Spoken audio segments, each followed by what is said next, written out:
Olá, eu sou o Vanildo Veras do canal Datanil Empreender de Verdade. Estou criando aqui conteúdos relevantes para ajudar você na elaboração do seu imposto de renda em 2018. Mas antes de passar algumas dicas e informações importantes, eu preciso aqui pedir a sua ajuda. Preciso que você me ajude a alcançar mais empreendedores iguais a você. E você pode me ajudar a se inscrever nesse canal, caso ainda não esteja inscrito. Você também pode aproveitar agora e dar um gostei, porque certamente você vai perceber que esse vídeo ajudará você a se organizar para fazer a sua declaração de imposto de renda de uma forma mais tranquila. Agora me acompanhe um pouquinho aqui que eu vou te passar cada detalhe aqui relacionado aos documentos que você deve providenciar. Vamos lá comigo?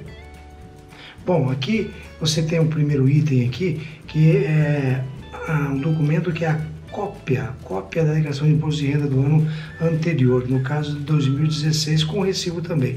É importante que você busque esse documento, porque esse documento aí, ele vai ajudar você a ter a segurança de que a declaração que você tem no seu computador é aquela que você efetivamente entregou. Embora você tenha aí o recibo, você vai certificar de que a declaração ela está conferindo com o que você fez a impressão no ano anterior.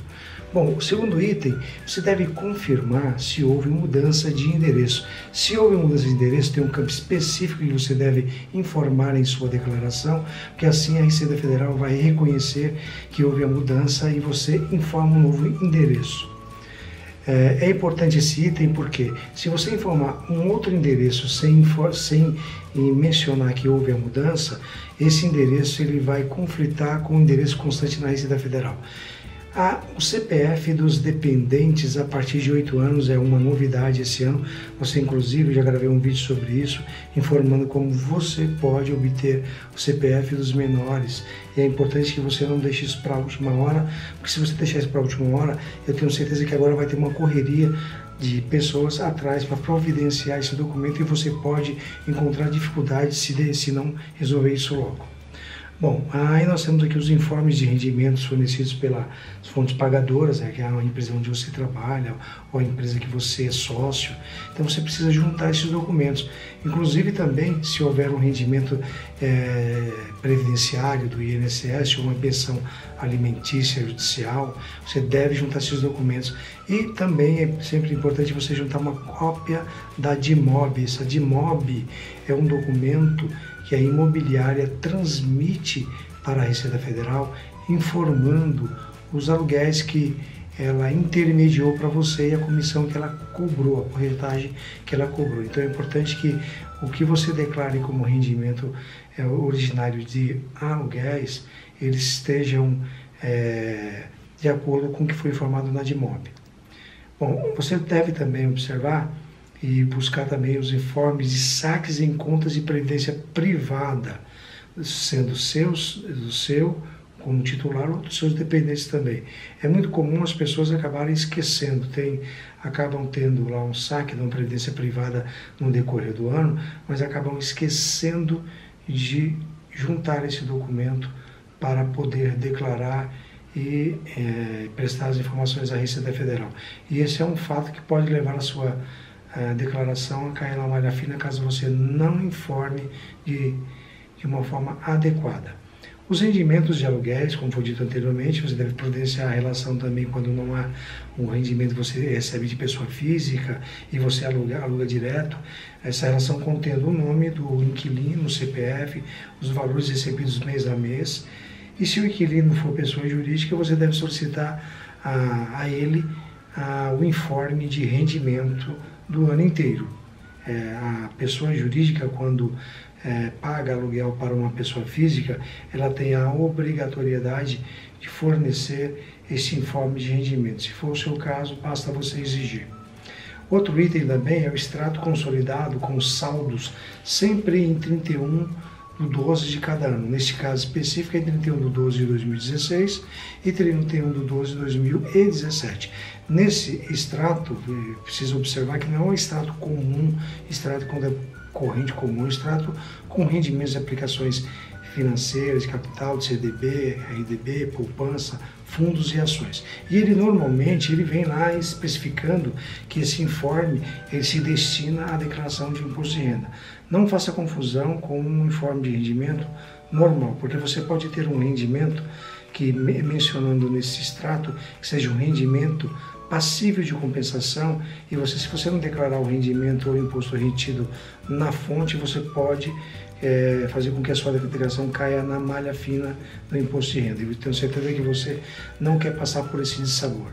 Bom, outro item é comprovantes de crédito das notas fiscais, da nota fiscal paulista, né? Então, aqui no estado de São Paulo, os contribuintes, as pessoas físicas, quando realizam compras, elas têm alguns créditos da nota fiscal paulista, e isso aí você pode fazer a impressão desse comprovante entrando no site da Secretaria da Fazenda, nesse endereço que está mencionado aqui, e lá vai aparecer quais são os rendimentos tributáveis e os rendimentos também com tributação exclusiva na fonte.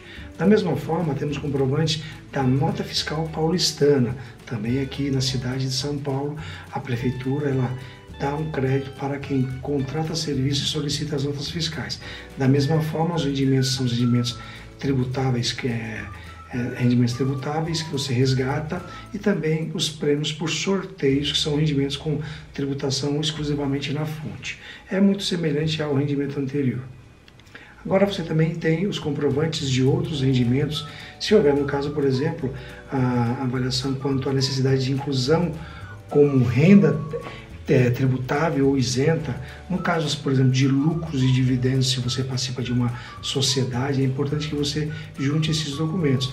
Que ele contenha também o CNPJ da fonte que está pagando. É importante que você não faça confusão, não troque os dados na hora de preencher essas fontes pagadoras. Então, normalmente é para quem é acionista de uma empresa, já deve receber, porque é uma obrigação da empresa na qual você é sócio, que ela disponibilize para você, na condição de sócio, esse informe.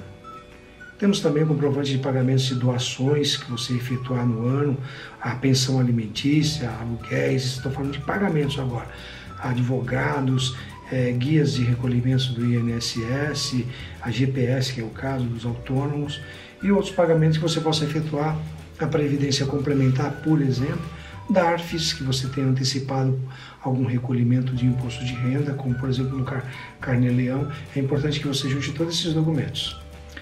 Você precisa também agora, nesse ano, como uma novidade, juntar a cópia do IPTU, porque o IPTU do imóvel será exigido que você informe nos dados dos imóveis o número do IPTU, como da mesma forma a matrícula do imóvel e outros dados que serão necessários, que não eram estruturados, e a Receita Federal começou a estruturar esses dados com o objetivo de controlar mais essas informações, fazer com que o controle da Receita seja mais inteligente e ela possa efetivamente rastrear qualquer operação que você faça com os imóveis.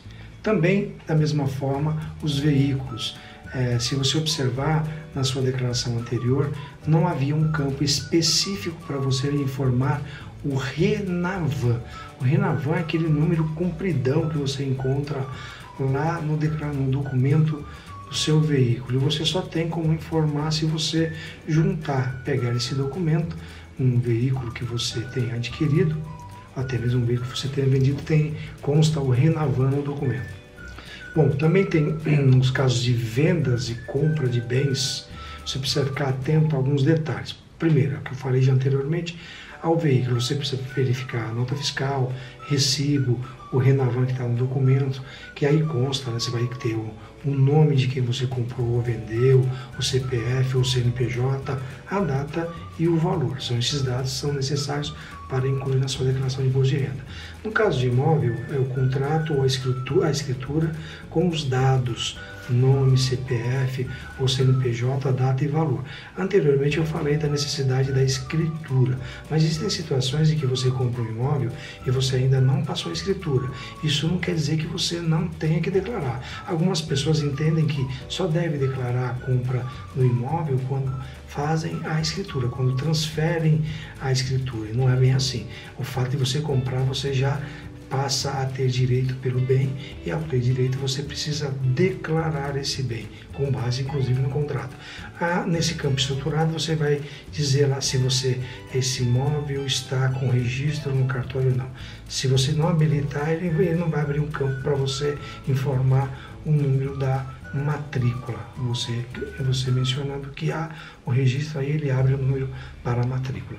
Bom, também você precisa verificar as cópias dos contratos social ou alterações de empresas que você venha participar, porque você, quando participa de uma empresa, você precisa mencionar na declaração de bens qual é a sua participação societária, os dados da empresa, o CNPJ, o endereço, qual é a quantidade de cotas que você tem e os valores correspondentes a essas cotas.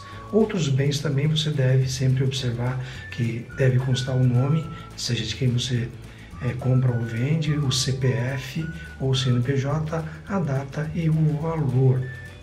Bom, aqui também comprovantes de consórcio, de pagamentos de consórcio, financiamento de veículos, prestação de sistema financeiro de habitação quando você compra um imóvel financiado. Comprovantes de dívidas, de empréstimos que você assumiu aí no ano de 2017, é importante que você junte os comprovantes, e quando você faz, por exemplo, um empréstimo para você tem um empréstimo como pessoa física, você deve mencionar esse empréstimo de pessoa física com o nome completo, você deve especificar qual é a natureza também dessa dívida, os valores que foram contraídos durante esse período e se havendo também alguma operação com imposto de renda. Também há aqui uma situação em que você deve observar, em alguns casos que você eventualmente não tenha informado o seu título de eleitor. É comum várias declarações que ainda não constam o título de eleitor. É importante que você junte este documento para incluir na sua declaração de imposto de renda, assim você já deixa esse documento completo. Se um dia passar a ser obrigatório, você já estará com ele informado. Comprovantes também de pagamentos de despesas, isso aqui é bastante importante, é um dos motivos que leva muitas declarações a cair na malha fina, principalmente inserir, aí tem o hábito de algumas pessoas que têm com a vontade aqui de tentar restituir um valor maior de declaração ou pagar um valor menor, inclui informações que não têm procedência. Então você precisa juntar esses documentos, além de informar na sua declaração de imposto de renda, todos esses documentos que compõem a sua declaração de imposto de renda, você precisa ter ciência de que você precisa guardar esses documentos. São documentos de médicos, dentistas, psicólogos, hospitais, clínicas médicas, plano de saúde, como sempre é necessário. No caso de pessoa física, que conste aí o CPF da pessoa física, o CNPJ, os valores e a data também do pagamento.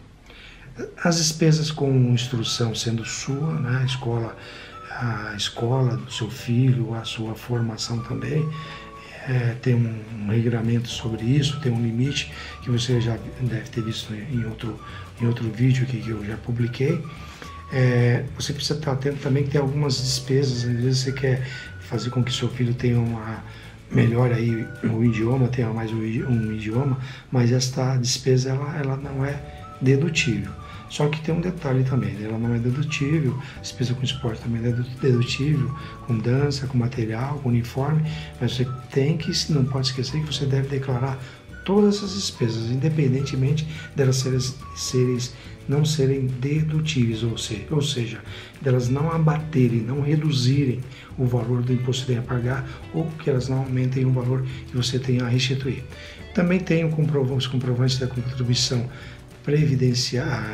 contribuição à previdência oficial, no caso de quando você tem um doméstico ou uma doméstica, e o nome do respectivo nome do doméstico e o número de inscrição no INSS para você fazer jus a lançar e abater na sua declaração de imposto de renda. Assim você vai conseguir restituir mais ou pagar menos impostos. A cópia também do contrato social ou alteração as alterações contratuais no estatuto de empresa, para que você possa comprovar a movimentação que você fez eventualmente numa transformação, num aumento de cotas que você tenha participado no ano de 2017. Também a cópia dos demonstrativos de ganhos de capital. Se você vendeu um bem, você tem que preencher um bem que é passível à apuração do ganho, né, que você está obrigado a fazer a apuração do ganho e com isso recolher o imposto. Você deve juntar essas informações.